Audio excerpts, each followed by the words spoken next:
Good morning students. Lesson number 6 composition of matter हम लोगों ने स्कूल में ही चालू कर दिया था। तो इसका जो फर्स्ट पेज है वो हमने थोड़ा बहुत एक्सप्लेन किया हुआ था, तो इसे मैं अभी शॉर्ट में ले रही हूँ आपके लिए, सिर्फ रिवीजन के लिए। ठीक है, आप लोगों ने 3 स्टेट्स ऑफ मैटर पढ़े हुए हैं, सॉलिड, लिक्विड और गैस। ठीक है, अब इनका अगर हम लोग थोड़ा डिटेल में देखा जाए तो हमें ये चीज़ पता है कि हर एक चीज़ चाहे सॉलिड रहे, लिक्विड रहे या गैस रहे, वो पार्टिकल से बनी हुई है। ठीक है, छोटे छोटे एटम से बनी हुई हैं। तो ये जो एटम्स है वो एक दूसरे के साथ में कितने टाइटली अटैच है या फिर लूजली अटैच है, इसी के ऊपर डिपेंड होता है ये कि कौन से स्टेट में है। ठीक है, जैसे देखो 6.2 नंबर की डायग्राम आप देखो, फिजिकल स्टेट ऑफ मैटर सब माइक्रोस्कोपिक पिक्चर। उसमें आपको दिखाया गया है सॉलिड जो पार्टिकल होता है उसके जो एटम्स होते हैं वो कितने टाइटली एक दूसरे से अटैच है। ठीक है, इंटर पार्टिकल डिस्टेंस उनके बीच में बहुत ही कम होता है। किसमें? सॉलिड में। उसमें आप देख सकते हो कितने टाइटली सारे पार्टिकल्स अटैच है। जबकि जो दूसरी डायग्राम है लिक्विड की, उसमें आप देख सकते हो उसके जो पार्टिकल्स हैं वो एक दूसरे के साथ में थोड़ा लूज़ है, मीडियम है। उनका जो डिस्टेंस है पार्टिकल्स के बीच का वो मीडियम है, डिस्टेंस है, सॉलिड से कम है, सॉलिड से ज़्यादा है। सॉलिड में जितने ज़्यादा वो एकदम चिपके हुए हैं उतने वो लिक्विड में नहीं होते हैं। जबकि जो गैस है उसमें आप देख सकते हो कि जो मॉलिक्यूल्स है वो एक दूसरे से बहुत ज़्यादा डिस्टेंस पे है, बहुत दूर है। ठीक है, तो उनके बीच का जो डिस्टेंस है, पार्टिकल्स के बीच का जो डिस्टेंस है वो बहुत ज़्यादा दिखता है गैस में। सो इस तरीके से हम लोग देख सकते हैं सॉलिड, लिक्विड और गैस में पार्टिकल्स कितने ज़्यादा डिस्टेंस पे एक दूसरे के साथ में अटैच होता है। अब एक दूसरे के साथ में अटैच है, इसका मतलब क्या है कि वो एक दूसरे के साथ में बहुत टाइटली बॉन्ड है, उनका एक दूसरे के साथ में बहुत ज़्यादा टाइटली वो अटैच है। इसी का मतलब होता है उनके बीच का जो ये चीज़ें होती है, इंटरमोलिकुलर फोर्स जो होता है उनके बीच में बहुत ज़्यादा होता है, तब जाके वो एक दूसरे से बहुत ज़्यादा अटैच होते हैं। इसलिए सॉलिड पार्टिकल्स जो होते हैं उनके बीच में एक बहुत ज़्यादा इंटरमोलिकुलर फोर्स होता है, जिसकी वजह से वो एक दूसरे से टाइटली अटैच होते हैं और इसीलिए वो बहुत ज़्यादा चिपके हुए होते हैं और इनका डिस्टेंस बहुत कम होता है। जबकि लिक्विड में हम देखते हैं कि थोड़ा सा लूज़ होता है वो सॉलिड से। तो इसका मतलब क्या है कि उनके बीच का जो इंटरमोलिकुलर फोर्स है, फोर्स ऑफ अट्रैक्शन है, वो थोड़ा सा कम हो जाता है कंपेयर टू सॉलिड। वही अगर हम लोग गैस का देखते हैं तो गैस के भी जो पार्टिकल्स हैं उनके बीच में इंटरमोलिकुलर फोर्स जो होता है वो बहुत ही कम दिखा जाता है। इसीलिए उनके बीच का इंटरमोलिकुलर डिस्टेंस जो होता है, इंटर पार्टिकल डिस्टेंस जो होता है वो बहुत ज़्यादा होता है। तो इस तरीके से ये हो गया हमारा फर्स्ट पेज। ठीक है, ये हमने ऑलरेडी स्कूल में लिया था, इसलिए मैं इसे शॉर्ट में ले रही हूँ। उसके बाद हम आ जाएंगे नेक्स्ट पेज पे, पेज नंबर 40। इसमें यहाँ पे एक चार्ट दिख रहा है आपको 6.3 नंबर का, जिसमें जो मैटर्स के स्टेट है, फिजिकल स्टेट ऑफ मैटर से उनके डिफरेंट क्वालिटीज़ बताए गए हैं। जैसे सॉलिड क्या है, रिजिड भी होता है, हार्ड होता है, प्लास्टिसिटी होती है और इलास्टिसिटी होती है। प्लास्टिसिटी और इलास्टिसिटी क्या होता है, जिसे हम क्या कह सकते हैं, तो हम लोग खींच सकते हैं उसे, वापस से वो अपने पहले जैसा शेप में आ जाता है। वॉल्यूम होता है, इसे पर्टिकुलर एक डेफिनेट वॉल्यूम होता है, एक शेप होता है। कंप्रेसिबिलिटी निग्लिजिबल, आप उसे ज़बरदस्ती बहुत ज़्यादा प्रेशर देके हर एक बार दबा नहीं सकते हैं। कुछ पर्टिकुलर चीज़ें होती है जिसे हम कंप्रेस कर सकते हैं, इसलिए निग्लिजिबल लिखा है। इंटरमोलिकुलर फोर्स हमने देखा बहुत ज़्यादा होता है। डिस्टेंस ऑफ पार्टिकल होता है वो बहुत कम होता है, मिनिमम। जबकि लिक्विड में आप देखोगे तो फ्लूइडिटी होती है। फ्लूइडिटी का मतलब होता है एक जगह पर हम लोगों ने अगर ड्रॉप डाला तो अपने आप आगे बढ़ते जाता है, फैलता है, उसे कहते हैं फ्लूइडिटी। वॉल्यूम होता है, लिक्विड को आप जिस चीज़ में चाहो उस चीज़ में डाल के उसे शेप दे सकते हो। शेप इनडेफिनेट होता है, जिसमें डालोगे वैसा शेप बनेगा, खुद का कोई पर्टिकुलर शेप नहीं होता है। कंप्रेसिबिलिटी बहुत कम होती है। इंटरमोलिकुलर फोर्स मॉडरेट होता है, वो हमने देखा है पिछले इसमें, और वैसे ही उसका इंटर पार्टिकुलर डिस्टेंस भी बहुत मॉडरेट होता है। गैसियस स्टेट में हम देखते हैं तो वो भी फ्लूइडिटी होती है, गैस फैलती है एक जगह से दूसरी जगह पे। वॉल्यूम इनडेफिनेट होता है, पर्टिकुलर कोई वॉल्यूम उसका नहीं है। शेप भी इनडेफिनेट होता है। कंप्रेसिबिलिटी वेरी हाई, बहुत ज़्यादा कंप्रेसिबिलिटी उसमें हो सकती है। इंटरमोलिकुलर फोर्स हमने देखा बहुत कम होता है और इसी वजह से डिस्टेंस ऑफ पार्टिकल जो होता है वो बहुत ज़्यादा होता है। ठीक है, इसके बाद सबसे नीचे आएंगे हम लोग, कैन यू टेल हमको नहीं देखना है। फिर हम लोग देखेंगे नीचे पेज नंबर 40 पे। इसमें हमें देखना है, ये तो हमने देखा कि एक टाइप का हमने क्लासिफिकेशन देखा। ठीक है, सॉलिड, लिक्विड और गैस, इस तरीके से हम लोग कोई भी मैटर को क्लासीफाई कर सकते हैं। बस इसके अलावा भी हम मैटर को कुछ डिफरेंट तरीके से क्लासीफाइड कर सकते हैं। वो होता है एलिमेंट, कंपाउंड एंड मिक्सचर। अब ये एलिमेंट, कंपाउंड और मिक्सचर ये क्या होता है ये हम अभी देखने वाले हैं।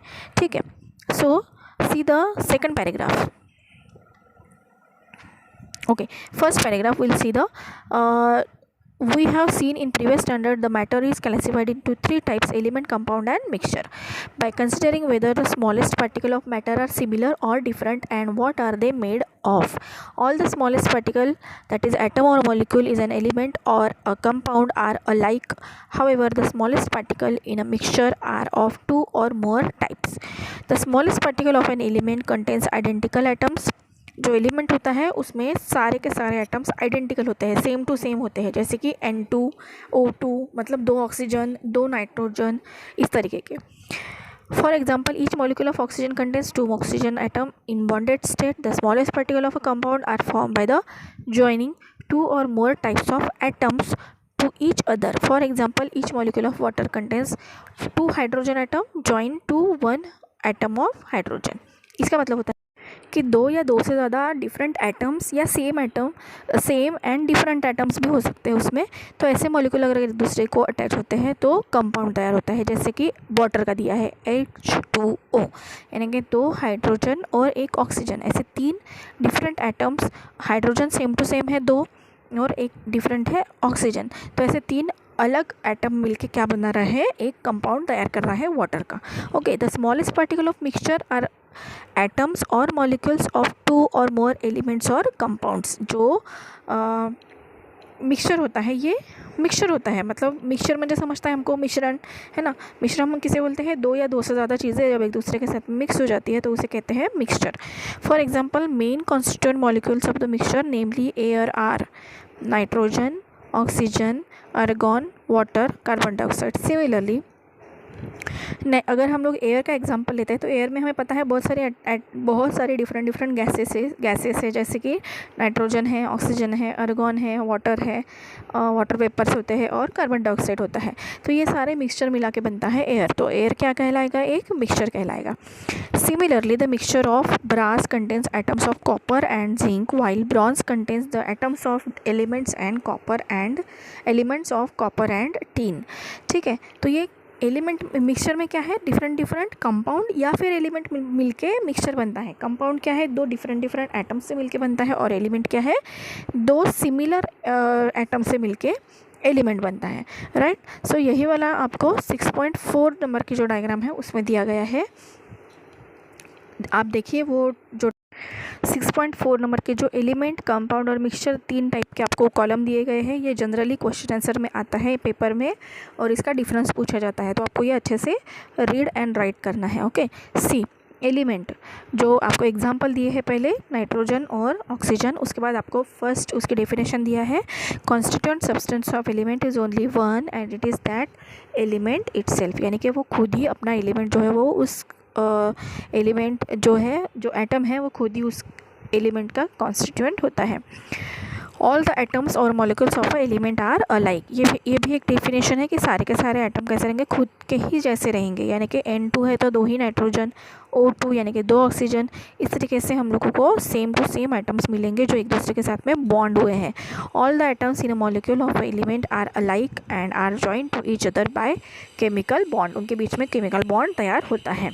एटम्स और molecules of different elements are different, यानी कि जो डिफरेंट एलिमेंट्स है, जैसे कि नाइट्रोजन है N2, ऑक्सीजन है O2, तो ये जो दोनों हैं ये अलग अलग रहेंगे. ठीक है.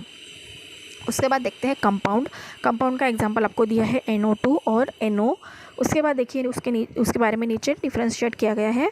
Constituent substance of a compound is only one and it is that compound itself, यानी कि इसमें भी सिर्फ एक ही चीज़ रहेगी. जैसे कि हम लोग आगे देखने वाले हैं मिक्सचर में, उसमें 2 या 2 से ज़्यादा चीज़ें रहती है, पर कंपाउंड में क्या है, वो खुद ही रहती है, खुद एक ही कॉन्स्टिट्यूएंट होता है और वो कंपाउंड होता है. All the molecule of a compound are alike, उसके जो मॉलिक्यूल्स होते हैं वो सेम होते हैं. The constituent atoms of a molecule of a compound are of 2 or more types and are joined to each other by chemical bond. ये भी एक दूसरे के साथ में केमिकल बॉन्ड से फॉर्म हुए होते हैं, लेकिन उनके अंदर जो एटम्स होते हैं वो डिफरेंट होते हैं. Proportion of constituent elements in a compound is constant, यानी कि उनका प्रोपोर्शन एकदम फिक्स्ड होता है। जैसे कि देखो H2O, अगर हमको H2O का कंपाउंड है तो उसमें हम देख सकते हैं कि हाइड्रोजन 2 ही रहेंगे हमेशा और ऑक्सीजन 1 ही रहेगा। कभी भी HO2 H3O ऐसा नहीं रहेगा, कभी हमेशा उसका एक फिक्स्ड प्रोपोर्शन होता है H2O, यानी कि 2 हाइड्रोजन आइटम और 1 ऑक्सीजन आइटम बनेगा, तभी हम उसे वाटर का मॉलिक्यूल, वाटर का कंपाउंड कहेंगे। Proportion of compounds are different than those of the constituent elements, यानी कि जो एलिमेंट्स होते हैं उसके अंदर कंपाउंड में देखे जाते हैं उसके कंपैरिजन में उसके जो प्रॉपर्टीज़ होते हैं वो डिफरेंट होते हैं। यानी कि H2O अगर है तो उसमें हाइड्रोजन की प्रॉपर्टी और ऑक्सीजन की प्रॉपर्टी ही होंगी, ऐसे कंपलसरी नहीं है, दोनों से मिलके कुछ और भी नई प्रॉपर्टी उसमें तैयार हो सकती है। ओके, फिर है मिक्सचर का आपको एग्जांपल दिया है N2 गैस और NO2 गैस। फिर mixture of N2 and oxygen, nitrogen gas और ऑक्सीजन गैस। देखिए अभी उसके बारे में क्या दिया है, constituent substance of a mixture are 2 or more elements और कंपाउंड्स, यानी कि मिक्सचर अकेले कोई एटम से बना हुआ नहीं है, वो या तो एलिमेंट से मिलके बनेगा या फिर कंपाउंड से मिलके बनेगा या फिर एक एलिमेंट और एक कंपाउंड इस तरीके से मिलके तैयार होगा। जिसका एग्जाम्पल आप देख सकते हो, N2 और O2 क्या है, एलिमेंट है, ये 2 एलिमेंट से मिलके बना हुआ मिक्सचर है, जबकि N2 और NO2 इसमें से N2 तो एलिमेंट है पर NO2 क्या है, कंपाउंड है। तो ये मिक्सचर कैसे बना हुआ है, एक एलिमेंट और एक कंपाउंड इस तरीके से मिलके बना हुआ होता है। Atoms molecules of mixture are of 2 or more types, 2 या 2 से ज़्यादा अधिक चीज़ों से वो मिलके बना हुआ होता है। इसका एक सिंपल सा एग्जांपल है, देखो भेल, हम लोग भेल खाते हैं तो भेल में कितनी सारी चीज़ें हम लोग मिलाते हैं, है ना, वो हमें दिखने में अलग अलग दिखती भी है, हम चाहे तो उसे अलग अलग देख भी सकते हैं, आइडेंटिफाई भी कर सकते हैं। Constituent molecule of mixture are different from each other and are not joined by chemical bond, chemical bond इसके बीच में तैयार नहीं होता है, ये डिफरेंट मिक्सचर होता है, खुद का एक अलग कंपाउंड और डिफरेंट एलिमेंट होता है, और जो एक दूसरे के साथ में बॉन्ड होंगे लेकिन जो दूसरे कंपाउंड के या एलिमेंट के साथ में कभी भी बॉन्डिंग नहीं होता। जैसे कि मैंने कहा भेल है, आप उसमें से हर एक चीज़ अलग अलग देख सकते हो, लेकिन अब जैसे नींबू शरबत है, नींबू शरबत में आप लोग अलग अलग नहीं कर सकते हो चीज़ों को, right. The proportion of constituent substance are retained in the mixture, proportion जो होता है वो मेंटेन किया जा सकता है, आप उसे चेंज कर सकते हो, डिफ्रेंशिएट कर सकते हो, ठीक है। So this is about the element, compound and mixture. Now नीचे जो वाटर और मिल्क के बारे में दिया गया है ये आपको एक बार रीड करना है खुद से।